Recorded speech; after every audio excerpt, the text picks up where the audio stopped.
যে ব্যক্তি সকাল বেলা তিনবার তেলাওয়াত করবে আউযু বিল্লাহিস সামিউল আলিম মিনাশ শাইতানির রাজিম, এরপরে সূরা হাশরের শেষ 3টি আয়াত তেলাওয়াত করবে, রব্বুল আলামিন ওই ব্যক্তির জন্য 70,000 ফেরেশতা নিয়োগ দিবেন যারা সারা দিন ওই লোকের জন্য মাগফিরাতের দোয়া করবে।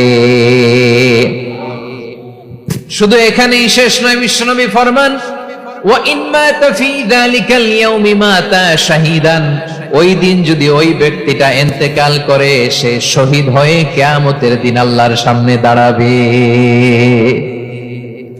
সকালবেলা যদি পড়েন তিনবার আউযু বিল্লাহিস সামিউল আলিম মিনাশ শাইতানির রাজিম তিনবার পড়ে সূরা হাশরের শেষ 3 আয়াত যদি তেলাওয়াত করেন, তাহলে আপনার জন্য আল্লাহ তাআলা 70,000 ফেরেশতা নিয়োগ করবে। সারা দিন তারা আপনার জন্য মাগফিরাতের দোয়া করবে, আর ওই দিন ইন্তেকাল করলে আল্লাহ তাআলা শহীদ হিসেবে আপনাকে কিয়ামতের দিন দাঁড় করাবে। সুবহানাল্লাহ, এত আস্তে। আবার সন্ধ্যাবেলায় যদি পড়েন সারা রাতের জন্য 70,000 ফেরেশতা মাগফিরাতের দোয়া করবে। ওই রাতে মারা গেলে শাহাদাতের মৃত্যু নসিব হয়ে যাবে। এজন্য এই দোয়াটা পড়ার দরকার আছে না নাই?